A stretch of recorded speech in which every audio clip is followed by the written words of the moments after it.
Welcome to our club's first and hopefully not last pixel art tutorial. I will be your host, Adi, tutorial aficionado, and we'll be covering the basics of pixel art so that hopefully you guys can learn how to make some of your own pixel art. So here's the table of contents. We're going to go over a simple introduction to what is pixel art, what our course can teach you. We're going to start with our first drawing prompt, and then we'll cover some of the processes that you should consider when you're making art, then the skills behind line making and shapes. We'll be finishing with our second drawing prompt and a link to this slide and any other resources that we have. All right, so what is pixel art? Pixel art was born from the first era of gaming, where screens were small and primitive. Some of you might have had like physical calculators with a low resolution display. This is exactly the kind of resolution that people had to like deal with when they were making games in that era. It was pretty obvious where pixels were on the screen, and there were barely any colors to use. Like you can see in Legend of Zelda: Link's Awakening, nothing at all. This made making anything realistic impossible, so you had to kind of like subvert into making more stylistic games, like say Super Mario Bros. Right here. Thankfully, each new generation of console meant that you had more and more colors and resolution to work with. But, you know, people kind of just like pixel art, and it kind of stuck as a charm. So if you come to the modern era, you have games like Celeste, Terraria, Minecraft, Undertale, and so many more, where people just like to emulate the retro charm of pixel art and bring it to like new heights.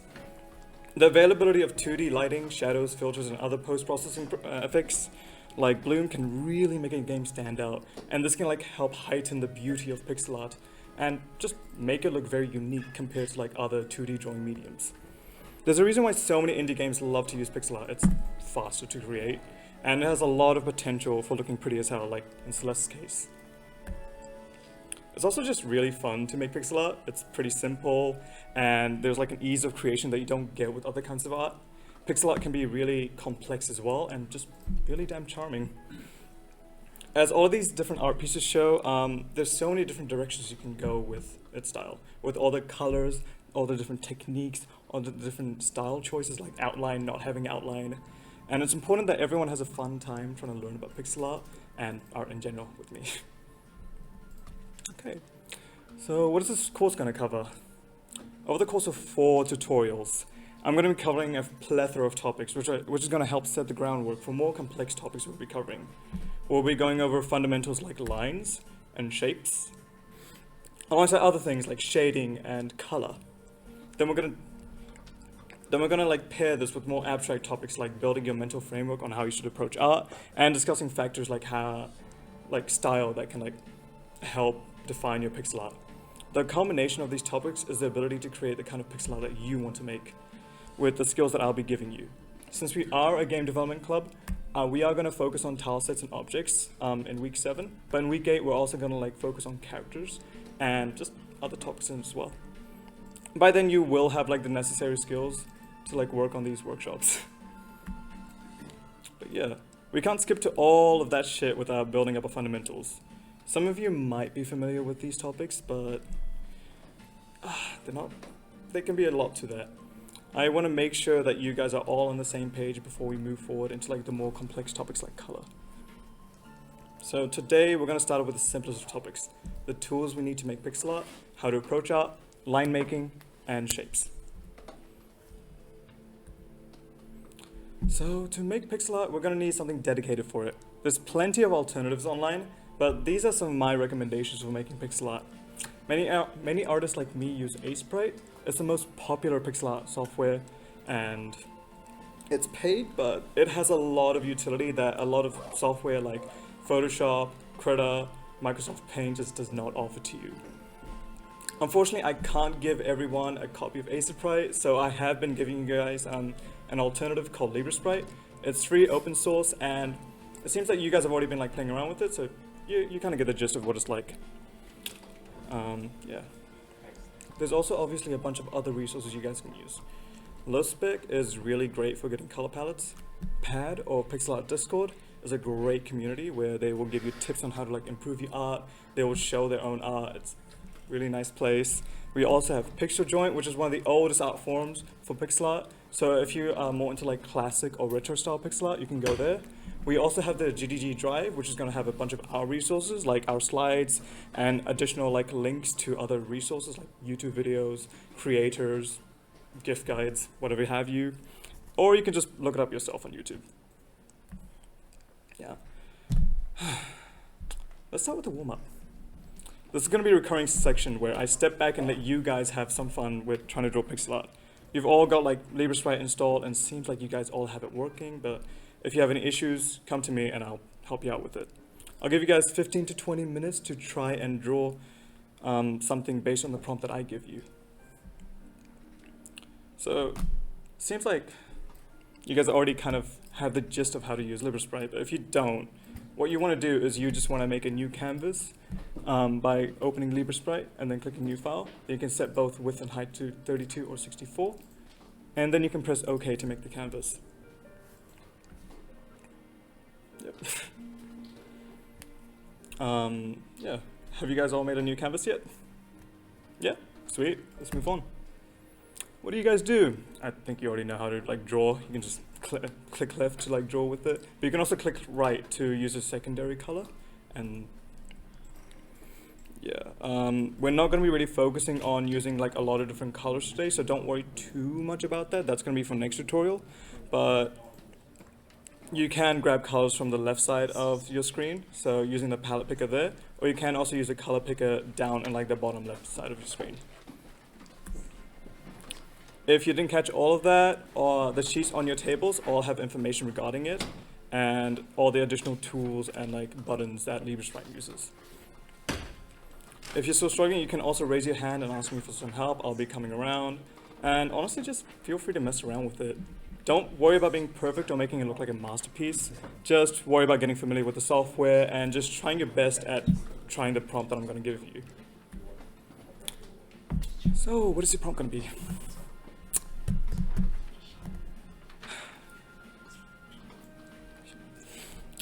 So, my prompt is going to be, drum roll, slimes. You know how every RPG starts with you fighting a little slime-like creature? This is like the perfect opportunity to draw one because this is the start of your pixel art journey.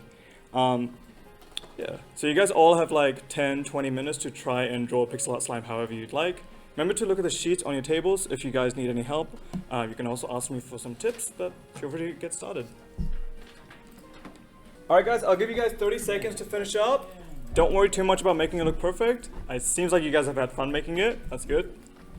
Alright guys, we're done. Alright, let's get back to our slides. So I'm glad that everyone had a fun time trying to make their slimes. Sorry, give me a sec. What is happening? Sorry. So I'm glad that everyone had a good time trying to draw the prompt. It was really good to see everyone's different attempts at making slimes, all the different styles, all the different colors, all the different like goopiness of the slime. It's very fun. And we're going to be doing another prompt like that at the end of the lesson. If you recall, today we're going to be covering ways to think about art, line making, and shapes. And in fact, for this first topic, I'm going to let Josh come up and present for us. Hello everyone, I'm Josh, I'm an artist, and I'll be focusing on the mindset that you want to take when you make art. And I'll be going over a few examples to kind of better illustrate this idea. And once we're through with this, we'll go back to Adi, and he'll be focusing a lot more on like the technical details of how literally to draw in pixel art and stuff. Is that? Yeah, okay, cool. So first off, really important question, do you know what art does? What does art do? Look what? Look pretty. Look pretty, yes, it looks pretty, it does. Anything else? Exists outside of the mind of the creator. Exists outside of the mind as a creator, so it exists. Yeah, you make it, it's there. It does do that, it does do existing, yes, exactly. Any other ideas? It makes you think. Makes you think? Hey, that's a good one, yeah, makes you think. Any more? Convey emotion. Convey emotion. Yes, exactly. In fact, those are pretty much all my points. Good job. So yeah, here are the ideas that I can like think off the top of my head. It looks cool. It's fun, right? It can depict the other thing it does is it physically depicts objects. Art shows us things, right?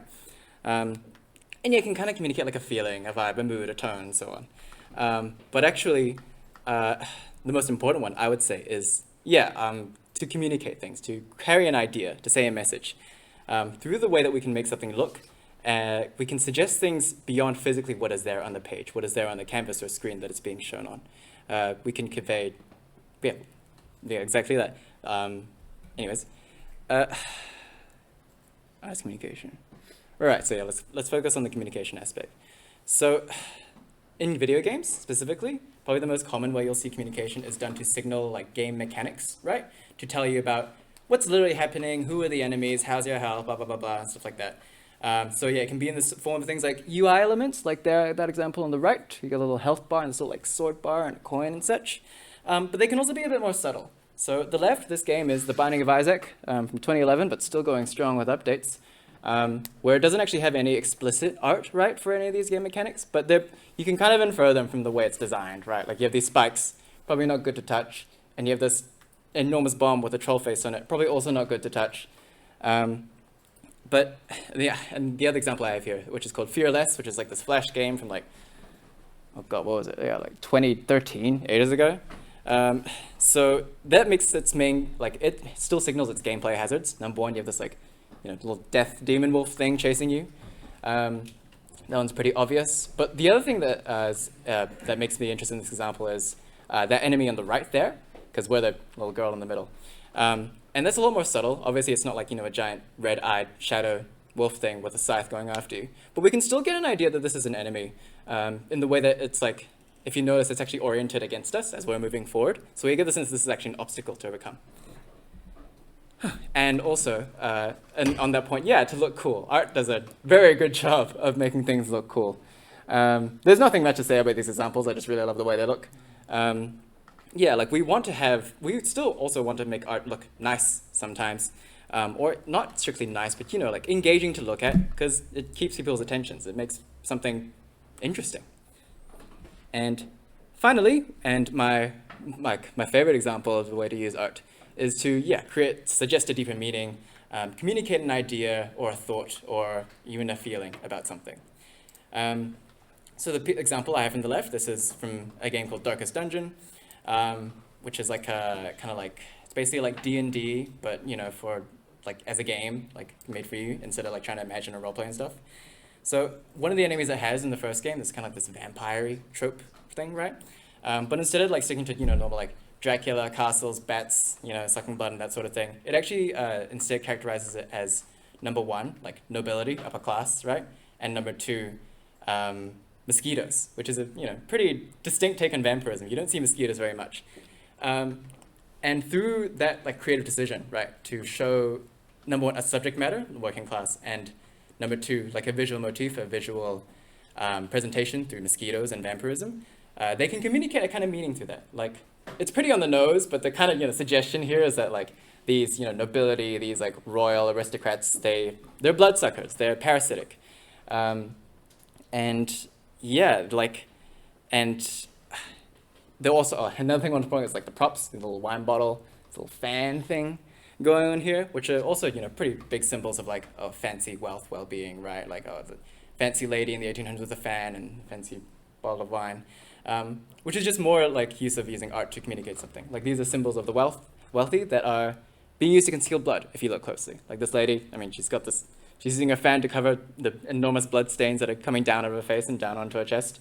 And it's pretty, you can probably guess that the wine bottle doesn't contain wine, it's probably blood. And further suggesting that, like these symbols of wealth and aristocracy are really just cover-ups. Like this idea of trying to be cultured and refined is just something in the way of telling us the true relationship we have with these classes. And the game on the right, which is called Life is Strange, that is a lot less of a social commentary and more of like a personal one. But really quick, like you play as a girl, you have time travel powers, and when you use this time travel mechanic, it's visually presented through burning, through Polaroid burning. So there's like, hey, like, any of you know about like film and photography and stuff, like, and you like, in like non-digital ones, you have like this film of like chemicals on there, and when it's exposed to light, it like takes on shadows and shapes, and that's where the photo comes from, right? And if you let that be exposed to light prematurely in the photo process, it gets these kind of like glowy, like those sepia tones, like this kind of wash of light. It looks like that.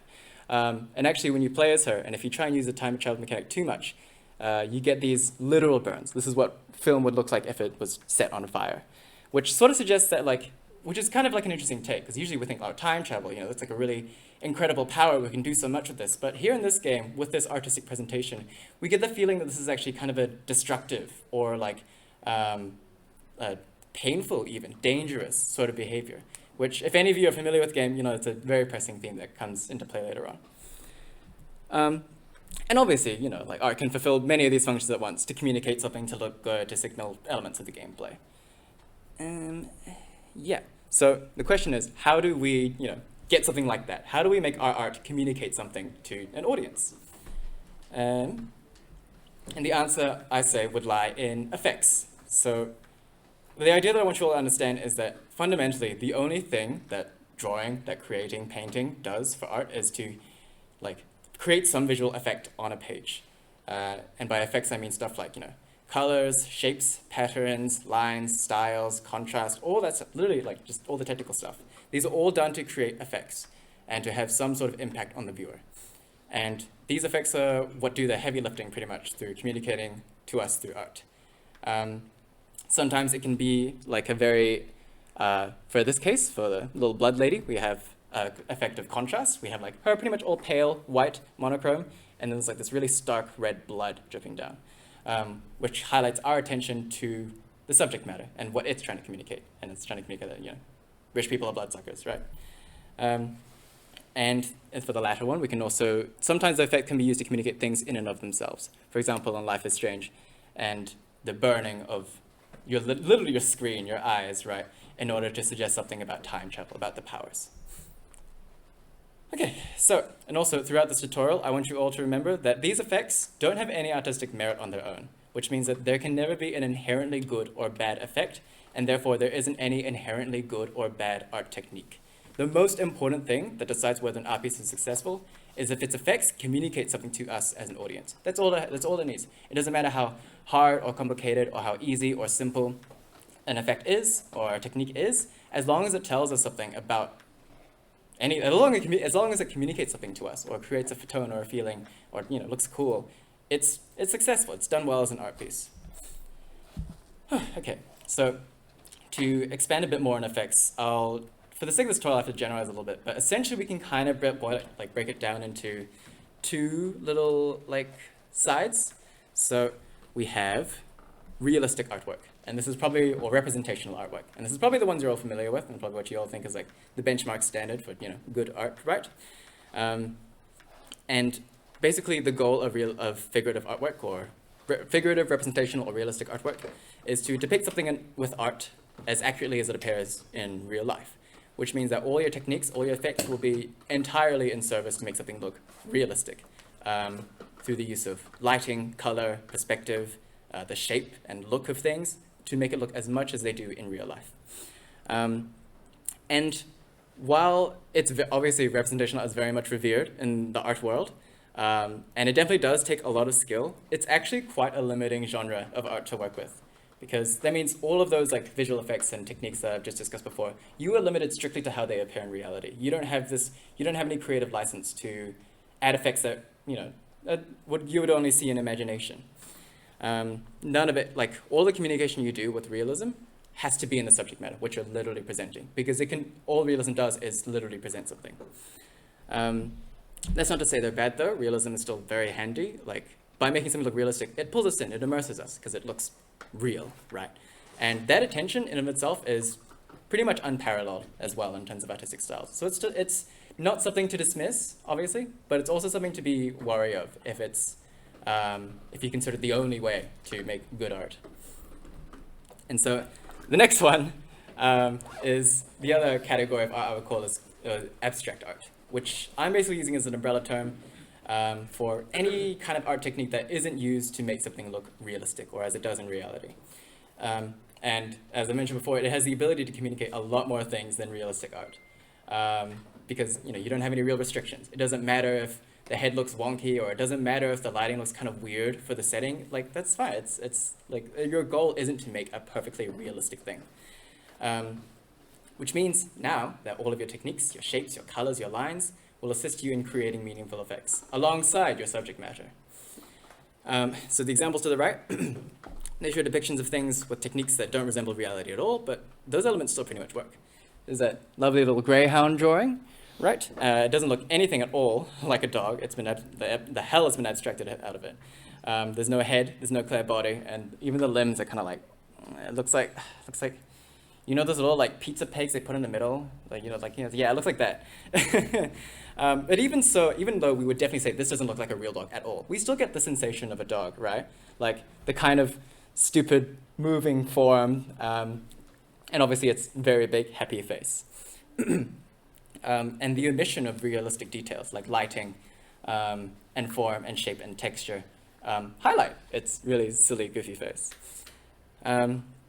And the lower one below, that's a piece from Picasso, who's probably the most famous, or one of the more famous abstract artists. And likewise, same thing. Like this does not look like a real girl playing a mandolin at all. But we still definitely get the sensation or like feel of a girl playing a mandolin. From the way that the shadows strongly highlight her arms, we get a really strong sense of the angles of her body, and the general shape of her hand as it clasps around the mandolin. Again, like none of these techniques at all resemble how reality functions, but there's still a really powerful sense of one. Okay, and also keep in mind that art will almost never, it can, but it's very, very rare for art to fall 100% on one category or another. This isn't a mutually exclusive spectrum, abstraction and reality. So you can do like full realism, full representational art, and you might know it as photorealism, which is basically what people just try and draw as accurately as humanely possible to how something looks in reality. But that's really, really hard, and it takes literally like ages. And the alternative, and for a full abstract art, that's also kind of impossible, because you can't really draw something that has no foundation in reality. Like, it's like try to think of something that has never existed before in history ever. It's not really like and this is relevant for us as we're working in pixel art, just because the nature of the medium of the low resolution forces us to abstract things, because in real life things don't look like, just pixels and squares all the time. So it's helpful to understand where we want to apply more realistic or more abstract techniques for when we're making pixel art. Okay, so here's an example. This is an illustration from this lady whose name I cannot pronounce, but she goes by a tag called 6VCO. And so, this piece features a couple, some abstract elements, and I want to focus mostly here on the birch trees. If you look closely, you'll see that they're not realistic birch trees, right? They're just these long stalks of kind of like this grayish color with these repeating and perfectly horizontal straps among the trees. In terms of like what's literally being shown, they look like, I don't know, they don't really look like anything if you really take a while and look through them. But if you compare to the birch trees, you'll really see how much of reality just isn't being shown. Like real birch trees, they have instead of like these long horizontal bands, they actually have like little triangular marks, and they don't fit all the way around the trunk. The bark for real birch trees is a lot messier and a lot more like splotchy than this artwork would suggest, which has them in relatively contained patches. And real bark also has a lot more of a subtle color palette as well, not these like pretty stark orangey greens and whites going on here.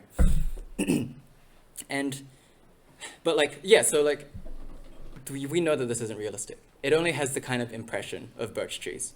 But in terms of art, impressions are all we really need. So those horizontal bands, they create these kind of like loose patterns, right? Which draws our eyes in and creates this sort of like disorienting blur of detail when we try and see, because we're humans, we're pattern finders, so we try and find where the regularity comes in, and the way that these straps do and don't line up are attention grabbing. But obviously they don't really perfectly line up that much at all. And so it kind of gives us almost like, I don't know if you can kind of see it, but there's like this kind of like uneasy, like unclear, like it's kind of hard to make out each individual tree unless you look like really, really still. Which it like has this impression like a really confusing, hazy nonsense or whatever, right?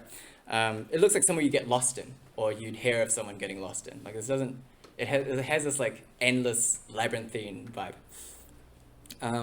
And these effects are compounded even more by maintaining that orthogonality, or maintaining those right angles and the horizontals. As you'll note with the grass, which is all perfectly vertical. This wooden railway thing, which all has perfectly horizontal wooden boards, and this lake, or reflective surface, which is carrying all the trees down perfectly horizontally, so it's maintaining that pattern. Hold on, I need water.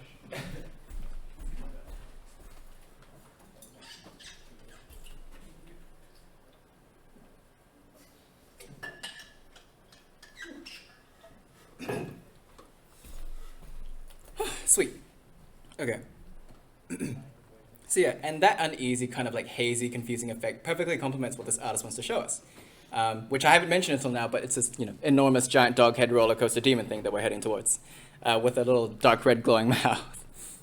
And so in this case, the artist uses like abstraction and abstract techniques to create an effect that wouldn't be possible with more accurate representations of a forest. More accurate birch trees would have clearer, distinct patterns. They would be marked with more subtle bands that don't make a pattern of their own. They wouldn't be so tightly packed together. But through like the use of abstract, unrealistic techniques, we get this kind of, we get even and vivid stripes, which makes this piece disorienting and thereby eerie and more intimidating than an actual forest would be. It creates an interesting environment and contextualizes the dog head with a sort of like middle of nowhere creepy feeling, right? Which is pretty fitting. I think by the tone of this piece, she wants to make this look very unsettling, out of the middle of nowhere, weird, right? And so she uses abstract elements here to suggest, she's used abstract elements here to suggest something about her piece, but she hasn't said a single word. She hasn't, nowhere does it say this is the middle of nowhere, eerie, like carnival ride in the woods. But we get the sense of that, even, with like just by her techniques. She's communicated to us through her art. Here's another example. So that's not to say that representational art like doesn't have a place. Like there are places that, So this is a screen cap from Backbone, which is a game that leans more towards a realistic style. And here the art is being used to create clear representations of items as they appear in reality, as much as they can with the pixel restraint. Like these bottles of alcohol, these snake plants, these peeling wallpapers, these shelves, all this like rusty metal and glasses sitting around. Like they're done. If you look closely, probably the most notable detail is all the lighting on them. They're done in respect to a very explicit lighting source, which gives a sense of like that they're kind of 3D, that they're 3D shapes that are capable of bouncing off this lighting, which makes them look like real items sitting in a store. And this realism, and this is where realism shines the best, is when it draws us in. When it creates an environment which immerses the viewer in the world it's trying to present. Because it starts highlighting whatever we put in this world. We see, this is probably some bartender. The bar is looking a little bit scratchy, but there's definitely a lot of stock for some reason, which is a little bit suspicious, given, I guess, the condition and the quiet, darkish tone of the place. So, that's the place where realism can shine. And final example, so this is from Faith, the Unholy Trinity, which uses cutscenes featuring a very abstracted art style. So, hello? I can still get this door, So we have Faith, the Unholy Trinity, which is an abstracted art style through its cutscenes. So what I want you to bring your attention to first is the environmental elements, things like the shelf and the drawer and the bed footboard, which is what that is in case you weren't sure. This is, in terms of, you can definitely see the difference between abstract and realism here. This is a huge jump from something like Backbone and a pretty big one from 6VCR's artwork. Because, as notably, Faith entirely forgoes lighting. There was no lighting whatsoever in the scene. Everything is just like filled in or filled out and is otherwise just pure black. It also uses, and there's no sense of materials either by that lack of lighting. Another thing is that it uses a lot of perfectly straight lines a lot of the time with no regard for how it would look if it was 3D. Like shelves wouldn't look like that on a wall that far away unless they were literally stickers on a wall, right? And so that use of that abstract technique of foregoing a 3D perspective gives a sensation that this picture is flat, like this room is made out of cardboard cutouts. And we also have the color scheme, which I want to bring your attention to as well, which is basically like this really bright orange and then also this really bright purple and also the use of black to make those colors really pop. And they're very saturated too. They're almost like fluorescently bright, which kind of creates this like almost unpleasant, like acidic contrast between the way that these two colors are situated with each other, between the character and the environment. If you look at the points where like those colors meet, it's like, I don't know if you kind of get it, but like it's like kind of like it's just a like slightly hard to see. You know what I mean? Like it's kind of like jittery, like gross effect as your eyes try and like adjust to these two different colors. And so yeah, like obviously nothing in real life would ever look close to this. These are all abstract effects. But they all serve a purpose, and they highlight our character in the middle here, who shares neither the color nor the flatness of her environment if you look closely. You'll see by her far more organic shape. She's a lot more rounder. She has also like more articulated hands. They're not these very like crude, you know, like pixely little bit things, right? Like she actually has hands. And another thing is the way that she's overlaying her hands over the footboard, which suggests that she exists in 3D space. All of these, like you could probably say, oh, this might just be like a really weird, you know, cardboard cutout, like a flat print. But she looks like she's here in front of you doing this, right?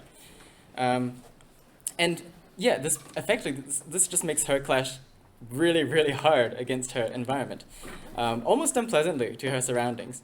You could argue that you could say that her, the character, uses just a few more realistic techniques in this like surrounding of almost entirely abstract ones, which makes her really like stick out in kind of an uncanny, gross way. Yeah. So not only does the color contrast and the spatial contrast draw a lot of our focus to her, but that like contrast, the way she sticks out so viciously against the rest of the piece, kind of suggests that her presence is likewise vicious and doesn't really belong. She looks alien, foreign in this context. In the same way that like it would look weird if you were watching like a cartoon and then like someone's real human photograph face just showed up in the middle. It's creepy. And this effect fits the game's purpose perfectly. In Faith the Unholy Trinity, this is like some girl who's been possessed by literally otherworldly demons. And even if you didn't know that, right, like the way that this scene has been presented through the art, you kind of get the sense that that's the case, no? And actually, I'll show you a GIF of how this cutscene looks in action, just because it really highlights, you know, the disparity between her, you know, kind of cheesy, cheap 2D flat print background and then her herself.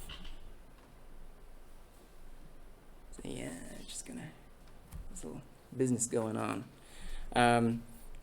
Yeah, like it's that she just has this like kind of hard to look at uncanniness in the way that she's drawn just a little too realistically for the flat background, and the way her colors are just a little bit too bright in the context of everything else. So, to summarize, we've established why we want art, right? It allows us to enhance our games, allows us to signal our mechanics and story, it lets us engage the audience's attention, and yeah, most powerfully, it can suggest ideas and feelings and sensations about the game without any explicit warning, and in a way that connects to us a lot more viscerally than something like text would. And this is achieved through effects. We use techniques, realistic ones, abstract ones, different ways of presenting lines or flatness or volume or color or lack thereof and so on. Through those, we can create sensations and implications through our visuals about what we're trying to present. And finally, remember, just want to reiterate one more time, like there is no such thing as good or bad techniques, just ones that we do or don't want for the fit of our art. If we wanted to make something like, you know, really cute and wholesome, like say like a cafe simulator or something, using Faith the Unholy Trinity's like glary, uncanny colors and weird 3D space nonsense would be a horrible idea. That would be a horrifying game. It would look weird and gross and like, yeah.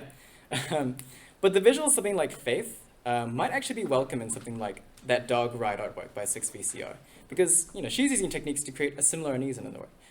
Her interest is also unease and uncanniness, and so some of those techniques might work well in that context.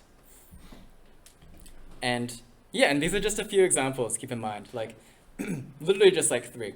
So there are so many things you can do with art, with realistic and abstract techniques to communicate like worlds, scenes, moods, ideas, without a single piece of text, without any explicit evidence. We can do so much storytelling, and we can do so much connecting with our art, with the way we present it. And like, yeah, this is art. This is what you want to have in mind when you create something. And that's it for my part. Any questions? No, we're good? We're good? Okay, well, if any of you come up with something after the tutorial, feel free to just come up to me. Like I'll be sitting in the. Oh yes. Why do you pronounce GIF, GIF? True. It's not good. Why do you not pronounce GIF? It's pronouncing yef. I do pronounce it GIF. Oh, sorry. Why do you pronounce GIF as GIF? That's how everyone says it 99% of the time. Oh yeah. The only person who says otherwise is the guy who made it up. Oh well, you know what? I say 1% represent. I'm saying GIF all the way to the grave. Alright. Anyways, any other questions? No? Okay, we're good. All right, that's the end of my section. Adi will come to talk to you to know how to actually draw things properly in a pixel medium. And that's it for me. Come and take it away. Alright, thank you, Josh. That was a lot, but oh my god, that was pretty fucking important if you want to really consider art as a serious medium for how you want to express yourself. Anyway, let's kind of reel it back and have a more technical exploration of pixel art. And we'll start off with something that is fundamentally the most simplest thing you can do. Pixels and lines. Alright, the most basic element of any 2D art is obviously a line. There's all sorts of different rules and ways you can make your lines look good if you were drawing it on paper, but we're doing it in pixel art.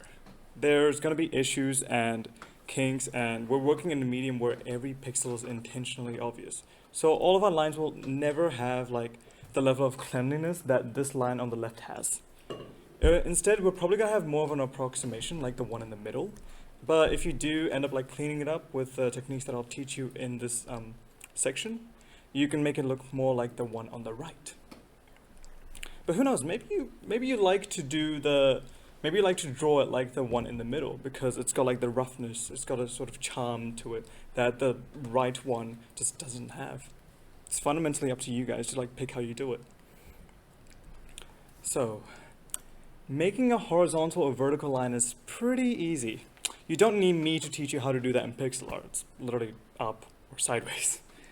The issue arises when we're trying to make diagonal lines because we're limited by the resolution and grid-like nature of pixel art. There's all sorts of ways to smoothen a diagonal pixel line, but at the end of the day, this is like an approximation compared to this, right?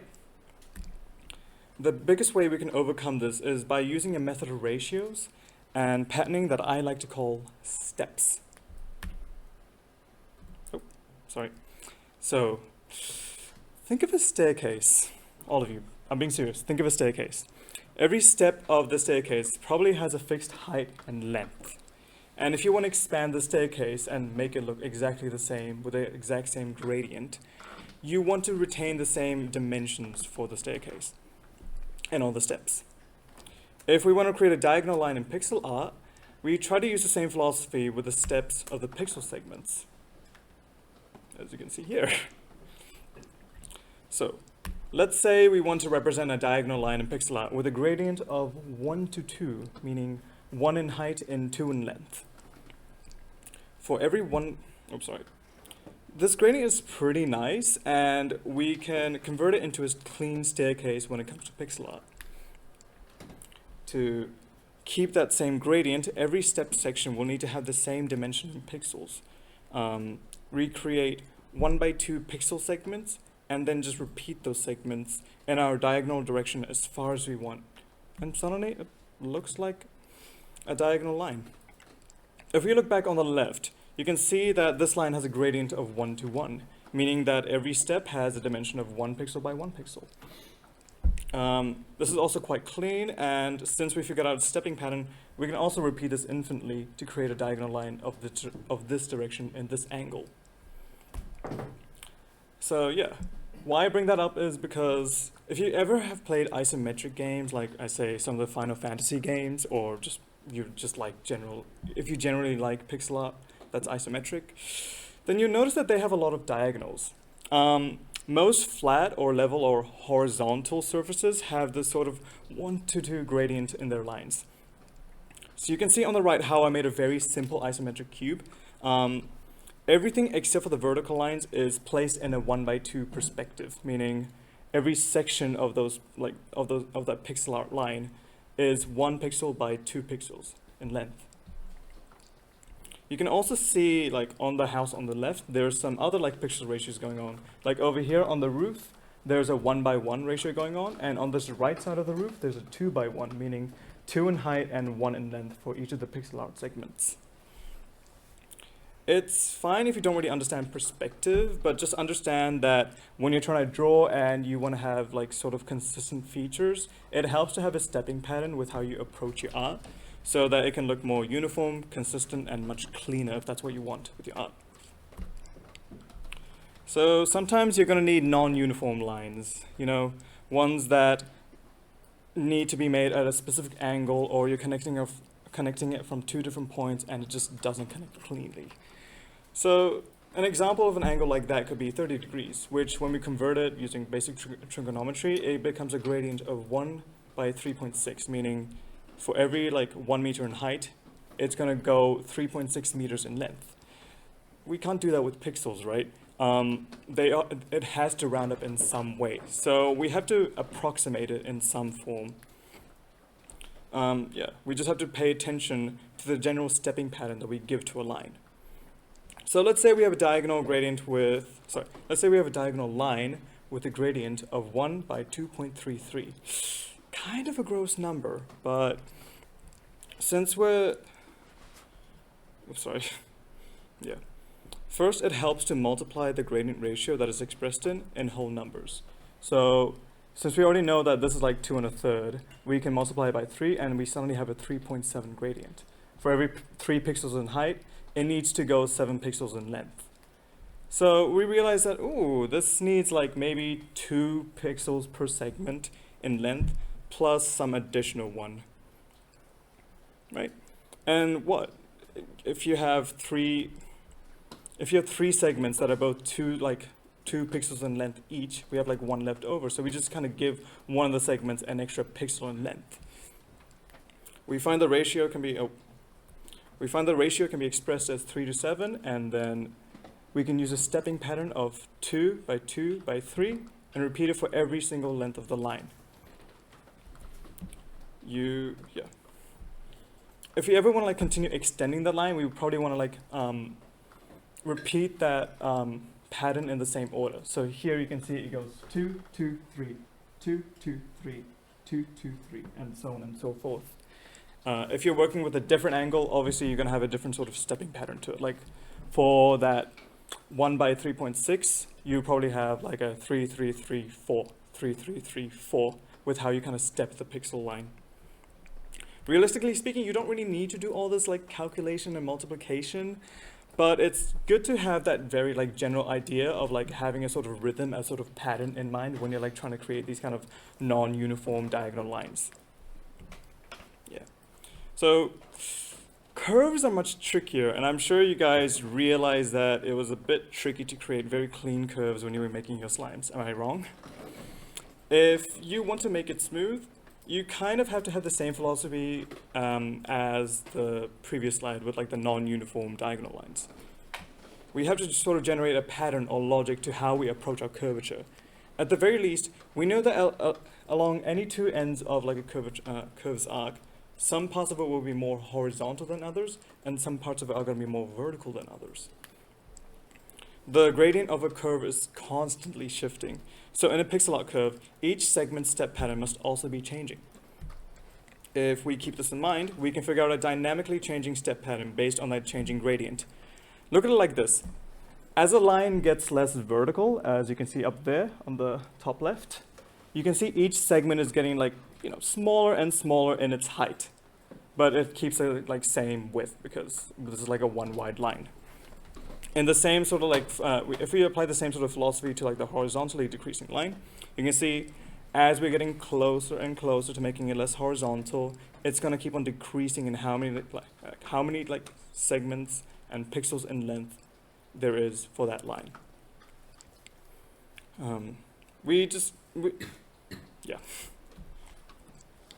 So, yeah. Imagine you're driving a car. If you want a really smooth turn, the trajectory of your like curved path will need to be larger and much more round. But if you want a really tight turn, if you want like a really like sharp sort of like curve, you are going to have a much rougher and shorter curve trajectory. The same philosophy applies to your pixel art curves. Depending on how tight you want your curve to be, you must be ready to deal with more drastic changes to the gradient and stepping pattern to each of the pixel art segments. You also have to consider factors like size. If your art is small, or if your curve is really small, you don't have a lot of space to really express a massive curve like this, or even bigger. Instead, you'll be more forced to deal with curves like this, or just even something that's not there, right? It just won't have a corner. As an example, here's a slime that I drew for our prompt. Let's not focus on too much besides the outline, especially this section of the outline. And you can see that we are going from a horizontal to a vertical section, right? We're going from the 0.1 sort of ratio to a 1.0 ratio. It's kind of trippy. I wanted a very rounded slime, so I gave it a lot of space to have a very nice, clean, round curve. Yeah. If we go from the horizontal along the top, you notice that I start to use a 1 to 2 stepping pattern. So it's those 2 pixel segments are 1 by 2. And then we get into our sort of 45-degree diagonal line, which is a 1 by 1, and we're obviously getting more and more vertical and less horizontal. And for these 3 segments at the end, you can see they're getting more and more vertical. So we go from a 2 to 1 stepping pattern to a 3 to 1, and then towards infinity. I didn't exactly get it this perfect at my first try either. There was a lot of tweaking that I did on how round I wanted the curve, how tight I wanted the curve, and just generally where I put the pixels. So don't worry about getting it perfect on your first try. Just mess around and keep on tweaking as you're drawing it. And if you feel good about the curve, just move on. Yeah. So a common error that a lot of artists face when they're making their lines are jaggies and doubles. A lot of pixel artists hate these, but it's fine if you make them because you guys are all beginners. That's fine. On the left, that you can see that jaggies are pixels that stray from the linear direction of our line. Fixing them means that if you move any pixels that harm the direction of, fixing them means that you fix the direction of the line flow. So it looks like it's a proper consistent vertical line versus here where it looks very jagged and wonky. You also have doubles, which are just more accidental pixels that you put along the line, which kind of increases its thickness. So a lot of the time when you're starting to draw, when you're sketching, when you're being very rough, when you're at the start of the art piece, you're gonna make a lot of doubles. I saw that a lot of you guys did make doubles because you guys have never used LibreSprite. It's fine. It just means that we just have to remove it as we're trying to clean it up and refine the piece of art. But I mean, who knows? Maybe there's an intentional effect you want. Maybe you do want it to be rough and jagged, or maybe you do want to have varying thickness along the line. That's completely up to you guys if you want to integrate that. But for now, let's stick to sort of making it a 1 pixel wide thick line, just for cleanliness. And it's pretty obvious when a vertical or horizontal line has a jaggy because, it's fucking wonking around. So you can clean it up pretty easily. But for diagonal lines, these can be a bit more tricky. First, we want to remove all the double pixels first, so that we know what we're actually working with and how we can adapt the path. Yeah.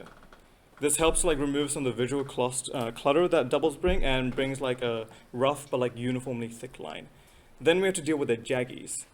We need to move on some of these pixels around so that they have a proper stepping pattern. So here we can kind of deduce that these have a sort of 1 to 2 stepping pattern. So we can kind of just move some pixels around and be oh, it kind of goes towards that.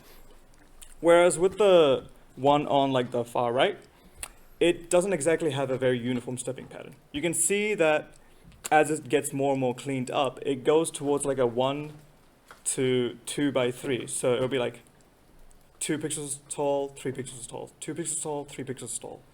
You kind of just figure this out by messing around, moving the jaggy pixels around, and you kind of just find a pattern, a flow to how you draw out the line.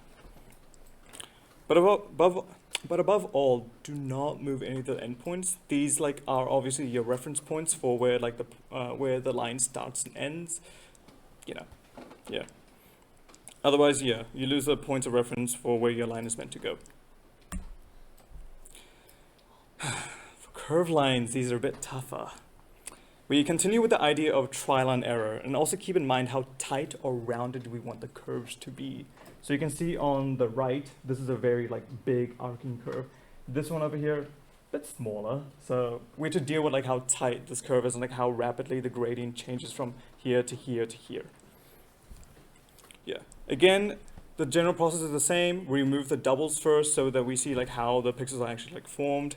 And then we kind of just like tweak and move around random pixels to figure out like if the curve looks correct.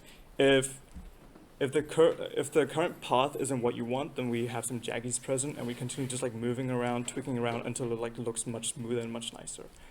Again, there's no way to make like a perfect curve. You just like do it as well as you can, and you kind of just move on if it looks like what you want it to look like. Now, here's the bane of many artists: anti-aliasing. Anti-aliasing is a very common technique that most computers do automatically for everything, but you might have to do it manually. It's a really common technique for like detailing in pixel art as part of your cleanup process.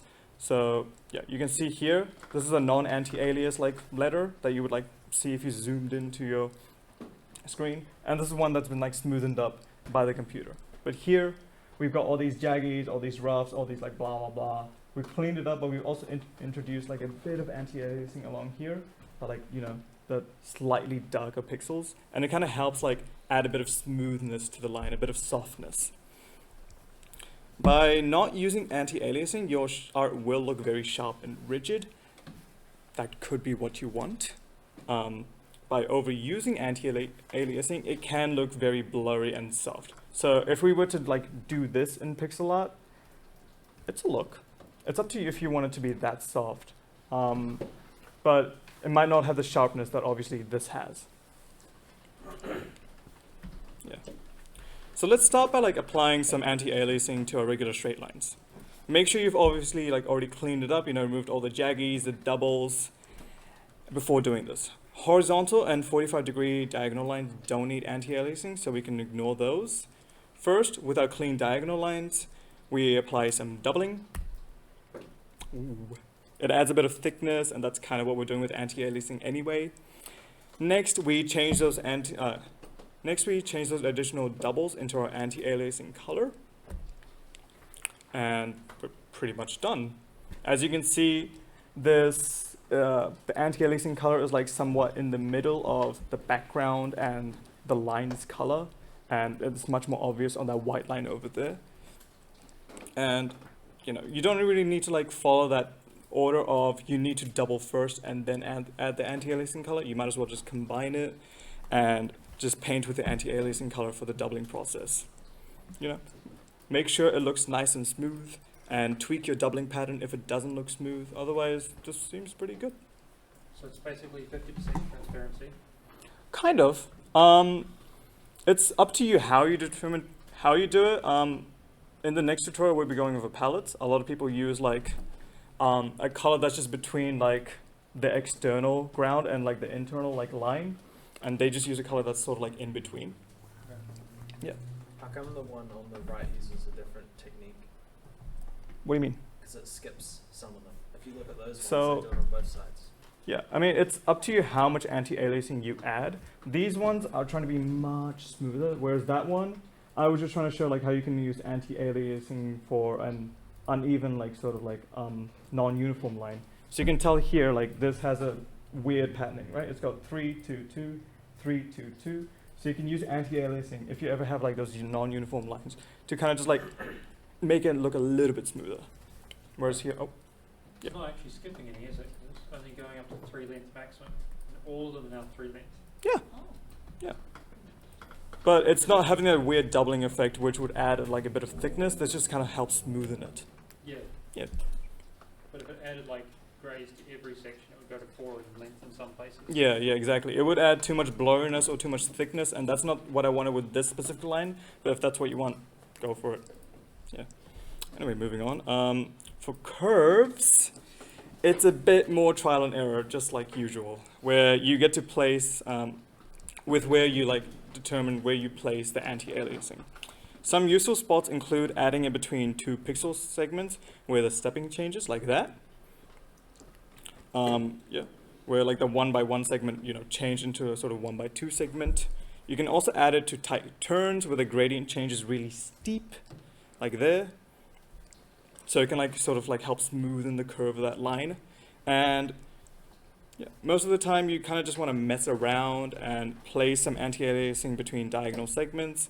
Squint to see if it looks good, like does it look smooth enough, and judge for yourself if it looks nice or if it's what you wanted.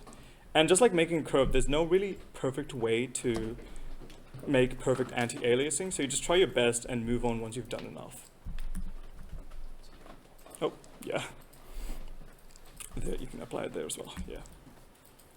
So adding multiple pieces of AA can make a piece seem really soft and blurry. So like you were saying before, you can add way more anti-aliasing or even like multiple shades of anti-aliasing to make something look much smoother and much like softer and thicker if that's what you want. But for some of your art, that might not be what you want. Like think, where would this be useful? Go on. Where do you think like this kind of soft, really like thicker anti-aliasing would be useful? More comforting color palettes and like art styles. Yeah, yeah. Like if you want to like draw something really soft, you want to draw something really malleable, it's really good for that. But keep in mind, it might be cleaner to just remove too much AA, because doing this much AA, especially over like an actual like massive piece, because this is just like one portion of a piece, right? It's a lot of work. Oh, what about faint lines? pardon? Faint lines? Faint lines. Yeah.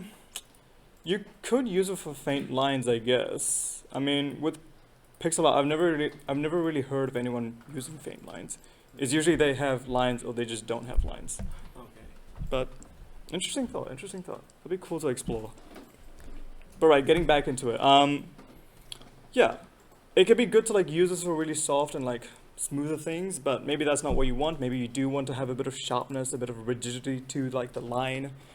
So it might be cleaner to reduce it and make it look more like this. But again, it's up to you. The less AA you have, the less soft your edge might look. Keep in mind the intention of your art. Do you want your line to actually look soft, or do you want it to look sharp? So that determines how much AA and just how much like malleability you add to it. All right, now that we're done with lines, let's move on to shapes. Because shapes are literally just lines encapsulating an area. In art, the most common shapes to use are circles, triangles, and squares. These are very useful for breaking down complex shapes into something easier to draw, and it's how like some people like tend to visualize something, right? Take our mascots for example. They're designed to be similar to these 3 shapes. Roy is looking scared, but she's like a circle.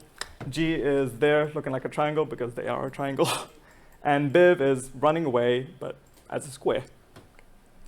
So it makes sense that we can simplify them into like these simplified forms. As a personal exercise, I want you guys to take a minute and look at something around you and try to break it down into like, let's say 1 to 3 shapes. Go. Look around you, try to look at something, try to break it down into 3 shapes. Like you can describe this mic as a few circles and a rectangle. Or you can describe a monitor as 3 rectangles, but do something more interesting.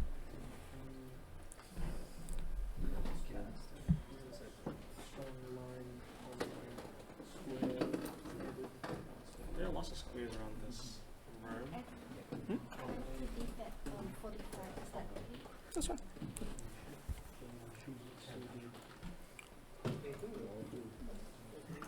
All right, I think that's enough looking around, I guess. Alright, yeah. I mean, I guess if you like looked around, you're like, oh yeah, maybe this mouse actually looks like two circles and then like a rectangle that's kind of in between it. And that kind of like philosophy applies to here, where we can combine different shapes to create a greater whole. Recall our basic primary shapes: triangles, circles, and squares or rectangles. These can be very simple building blocks for how you create your art. Now take this basic sword. It's just a few rectangles. It's an ellipse, like two ellipses here, and then we have a triangle over there. And combine it, looks like a sword. But sometimes we need to make a form that's more abstract looking. Sorry. By combining different types of lines, we can create more complex and interesting forms as we encapsulate them. Generally speaking, we have to deal with two types of forms: angular rigid forms, like around here, and more curvy organic forms, as on the right. Sorry, just a second.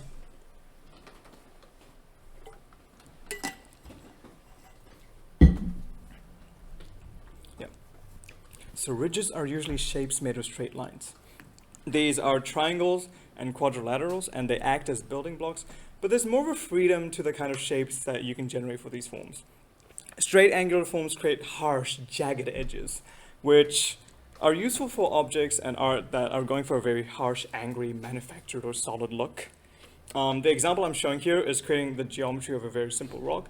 You can see that they're obviously using a lot of straight lines to define like more rigid shapes and create a very like rigid looking rock, right?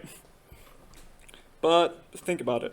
Where else could you apply these forms, and how else could you subvert the typical uses of angular forms if you wanted to?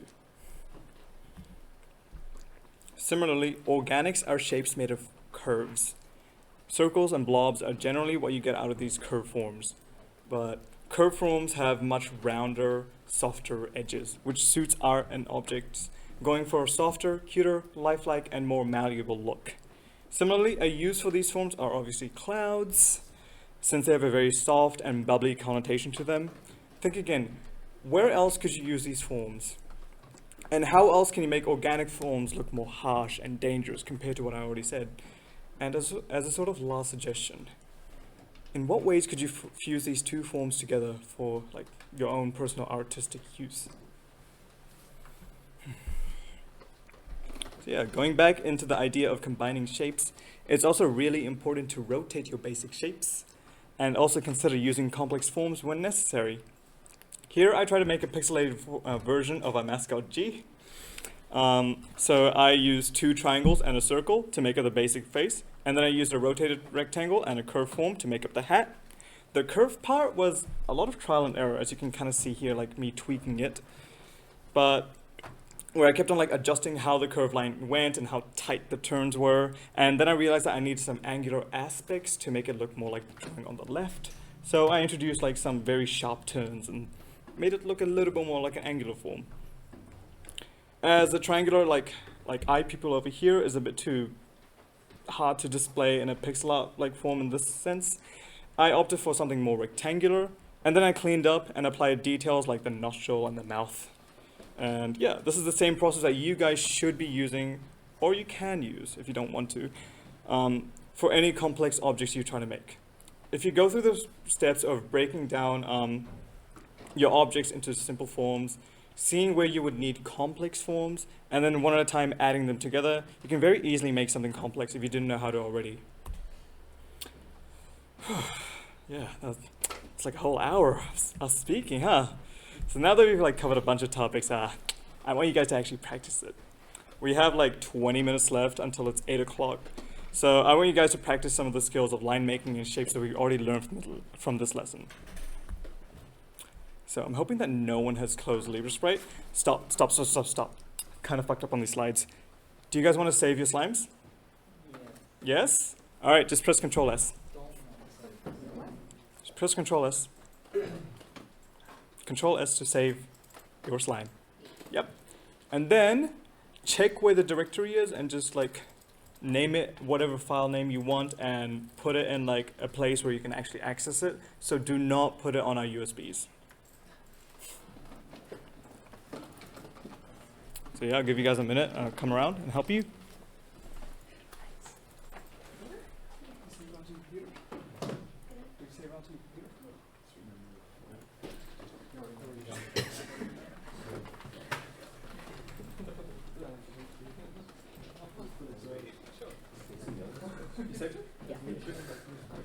got a seat? Sweet. You're good? Yes. You got a seat? Yeah. Sweet. You guys have a seat? You guys got a seat? Ooh, cool.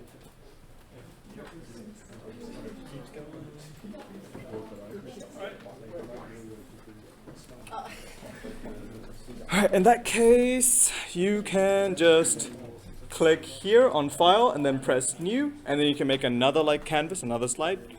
And then if you still have it open, obviously like open this up, set your canvas to 32 by 32 or 64 by 64, and then just press OK and make your new canvas.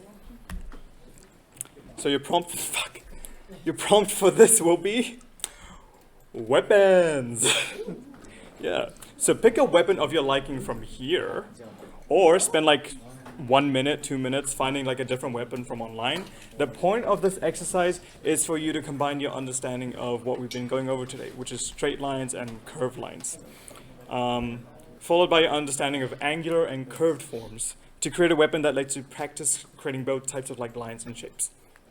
Remember to use a principle of combining different shapes like building blocks to produce your basic forms. Again, I do not want you guys to focus on coloring right now. Okay, please don't do that. Focus more on just having nice, clean lines. I want you guys to focus on having good, clean outlines, a good flow to any curves, and that you try to make it with several different types of shapes or complex forms. All right, I'll give you 15 minutes. Let's go. Just wanted to say that we do have a QR code over here with extra slides, and it's also in club tutorials.